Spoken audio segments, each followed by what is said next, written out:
पर जाओ तो सही तुम, और अपनी ज्ञान की सब पोथियां साथ लेकर जाना। और उद्धव एक बात और कहूं, बोले क्या? बोले मैं चिट्ठी लिख के दे देता हूं, वो चिट्ठी मेरे बाबा को दे देना, मैं लिख देता हूं कि मैं यहां से उद्धव को भेज रहा हूं, आप इनसे ब्रह्म ज्ञान ले लेना, और अगर आपको आराम हो जाए तो लिख देना, मैं भी यहां ब्रह्म ज्ञान ले लूंगा। तो उद्धव ने कहा अभी लिख दो। भगवान ने ताली बजाई, एक सेवक दौड़ कर आया। भगवान ने कहा जाओ कागज कलम दवात लेकर आओ, उद्धव को मुझे चिट्ठी लिख कर देना है। सेवक ने कागज पेड़ पर लगाकर भगवान को दे दिया।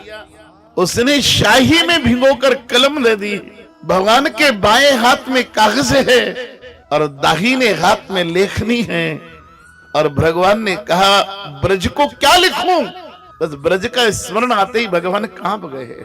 कागज थरथराया, कलम थरथराई, थोड़ी देर पकड़ी और फिर सोचा, लिखना चाहा कि पूज्य बाबा, और फिर सोचने लगे क्या लिखूं? प्रणाम लिखूं कि चरण स्पर्श लिखूं कि पांवधोक लिखूं कि साष्टांग दंडवत लिखूं? और जिनको अपने पिताओं से प्रेम है मुझे बताना कि कृष्ण को क्या लिखना चाहिए। नंद को कोई बेटा पिता को लिखे दूर देश से कोई चिट्ठी, तो उसे क्या लिखना चाहिए? उसे प्रणाम लिखना चाहिए कि चरण स्पर्श लिखना चाहिए कि पांवधोक लिखना चाहिए कि दंडवत लिखना चाहिए? हिंदी के विद्यार्थियों बताना क्या लिखना चाहिए। कृष्ण सोचने लगे मेरे बाबा के साथ मेरा चरणों का कोई रिश्ता ही नहीं रहा यार।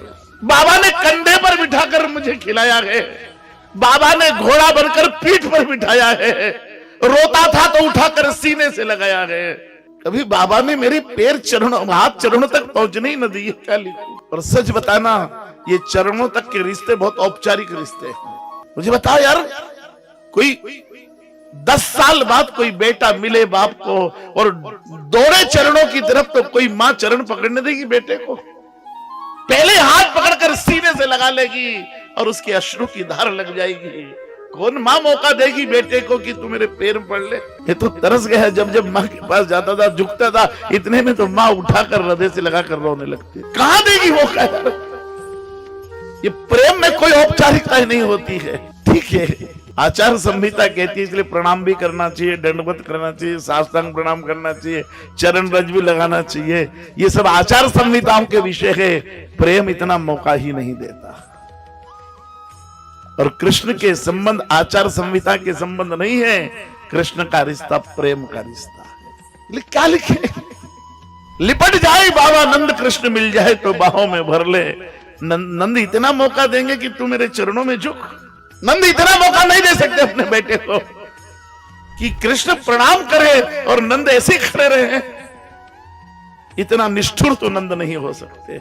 इसलिए कृष्ण सोचने लगे क्या लिखूं बाबा को, क्या लिखूं मां को, और क्या लिखूं अपनी राधा को। सोचते सोचते कलम गिर गई।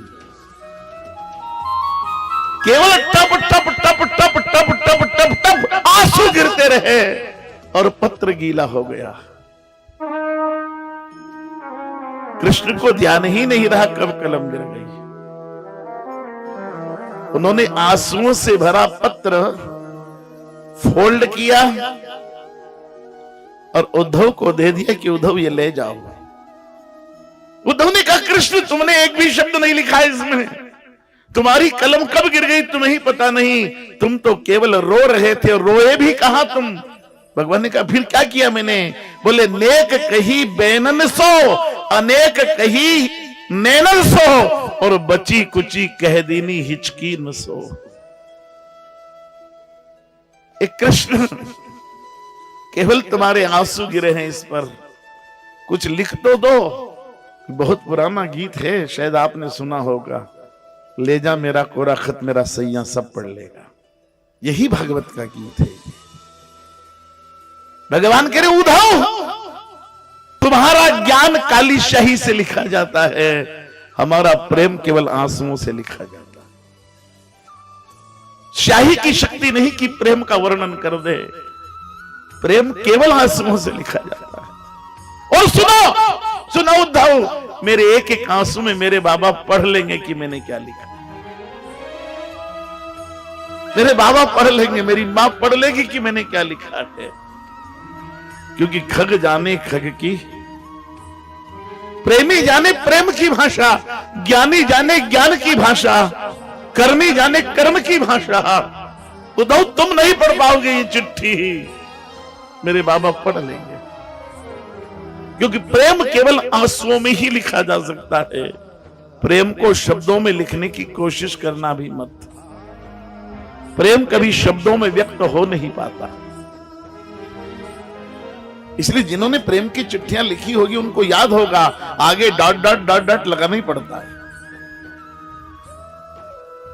बिना डॉट लगाए कभी प्रेम की चिट्ठी पूरी नहीं होती, क्योंकि शब्द नहीं व्यक्त कर सकते ना प्रेम को। और इसलिए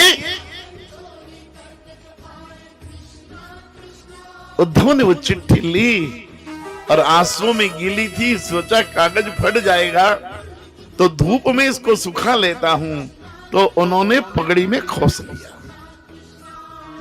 धूप रहेगी तो आंसू सूख जाएंगे। भगवान ने कहा उद्धव उद्धव तुम पहुंच गए ब्रज, अब तुम्हें ब्रज के जाने में कोई बाधा नहीं आएगी। बोले क्यों? बोले तुमने मेरे आंसुओं को माथे चढ़ा लिया। क्योंकि काशी जाना हो तो ज्ञान की पूंजी चाहिए ही चाहिए, अयोध्या जाना हो तो कर्म की पूंजी चाहिए ही चाहिए, और ब्रज जाना हो तो प्रेम की पूंजी चाहिए ही चाहिए। काशी वही जाते हैं जिनकी ज्ञान में निष्ठा है, अयोध्या वही जाएंगे जिनकी कर्म में निष्ठा है, लेकिन ब्रज वही जाते हैं जिनकी प्रेम में निष्ठा।